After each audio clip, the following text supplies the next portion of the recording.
Damn, it's really hot. You know what? I'm gonna use this Annabelle thing for like a fan. This is hot. What's up? My name is Annabelle. No, actually, imagine it'd be like one of those YouTubers that does like weird intros. But anyways, if you guys haven't noticed by the title of the video and this little thing I'm going to use as a fan because it's very hot here in Southern California. It's actually one of the cooler days. This review is going to be for Annabelle Comes Home, which was directed by Gary Dauberman, starring Mckenna Grace, Madison Iseman, and returning cast members Patrick Wilson and Vera Farmiga. So, I probably butchered some of those names now that I think about it. But anyways, the director of this he's a first-time director. This is his first feature film. This is...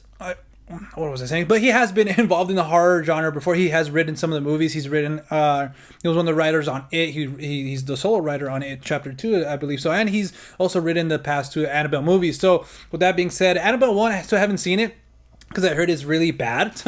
And it's not like worth my time. So I was like, you know what? I'll skip it. But the second one, actually, before some of the early positive reviews started coming out for the second one, I checked it out. I was like, all right, cool. I really like this one. It gives you a little creepy vibe. That's what I like about these horror movies, that when they're in like an enclosed space, when you're in a kind of isolated place, and that one took place in the farm and had a well and everything. Kind of reminded me of The Grudge and The Ring, right? And stuff like that. And I thought that vibe fit well for that movie. And it was kind of a smaller movie. So Annabelle Comes Home, the trailer looked really good, but I thought it was like a bigger, kind of a broader, their first encounter, the Warrens' first encounter with the doll and stuff like that. There's a lot of more elements too. Like the poster had a lot of more, things that they have in that room that they have locked away and stuff like that. So I was like, I wonder how all this is gonna fit and if they're gonna make it work because of this first-time director and everything like that. But I'm happy to say they actually worked for me. At least I thought it was a fun film. It did have some creepy vibes to it. A lot of some jump scares here and there too. But I felt like this movie at least worked for me. It does have some cheesiness. It does have some horror cliches and stuff like that, and some things I didn't like about the movie, which we'll talk a little bit later. But I really enjoyed it. I think if you like those horror movies, especially in the Conjuring Universe, like myself, I do like the first two and Annabelle Creation. And the Curse La Llorona, it was all right. It was kind of just there. It wasn't as bad as other movies, like other horror movies recently, like Ouija. I always shit on that movie. God damn, I wish I would have walked out of that movie. But anyways, now with Annabelle Comes Home, I thought they found a good balance of kind of including the Warners, in some way, shape, or form, and their daughter is kind of the main focus point of this movie, which is pretty cool. And that's pretty, like I said, I thought the Warrens were going to be a little bit, so I was like, why isn't this, Conjuring 3? But like I said, they are kind of there, and they leave and come back and stuff like that. But with that being said, I thought the characters that were in the movie, again, they do have those horror cliches where like, okay, come on, why are you doing this? This is dumb. But also there's this one character that has this thing something to do with her dad, right? And I thought that was really well done, especially the girl's performance. I thought that was really well done, but they treat her kind of as that dumb character, but or at least in my opinion, I think her story is pretty cool. Like, it's not obviously the greatest, and it's something that should be, given an award or something. But I thought that was handled well. Not like other movies that they kind of just give a backstory to this character, so you can kind of care about it, and then they get killed off or something. Well, this one I thought they did something different and kind of made you care a little bit. At least something was there, not like other horror movies where there's nothing there or something to little there for these characters, and then something happens and you're like, what the hell? So at least there's something there that made you care, at least for me, made you care enough. All right, cool. But again, they do some dumb decisions and kind of to move the plot forward and stuff like that. And again, I guess one of my complaints is this movie's kind of it feels too small. Like, it feels too short. I think it was like an hour and something, but I got that. I don't know. I think it was a perfect runtime, but it just felt real quick.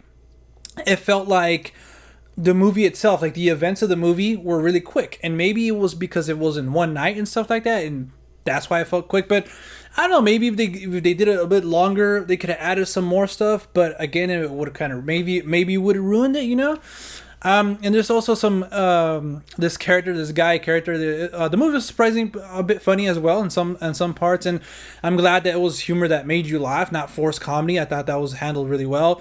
There was some parts that's kind of, but for the most part, especially with the Bob character, they kind of did some comedy there that actually worked. Other than that, I thought it was pretty cool. They introduced some new characters. Some of the stuff that you see in the room, we're always wondering, well, what does that do? What does this do? They kind of answer those questions in this movie. You see some of the elements come to life and stuff like that, and you use them pretty cool, like pretty creatively. But again, there's this one thing. I'll say it's like a board game. It's like, really? But it's fun. It's nice to see, okay, well, even this thing, like something like this could be possessed or something like that. And then with that word possessed, there's something, there's a joke there that, remember that word if you haven't seen it yet. Well, obviously it comes out this coming week, but possessed. There's something that one of the characters, there's like a little interaction. They use that word. And it's pretty hilarious. But other than that, guys, I mean, I highly recommend it. It's the summer season. It's surprisingly a fun horror movie to go watch. If you guys are looking for something like that to go with a good audience, hopefully it's not one of those audiences like, oh my God, don't go there, don't go behind the door, don't open the door, like that. Like I thought my audience was for the most part pretty cool and was, was kind of hyped in the right moments, and laughed in the right moments, were scared in the right moments and stuff like that. So that was pretty cool.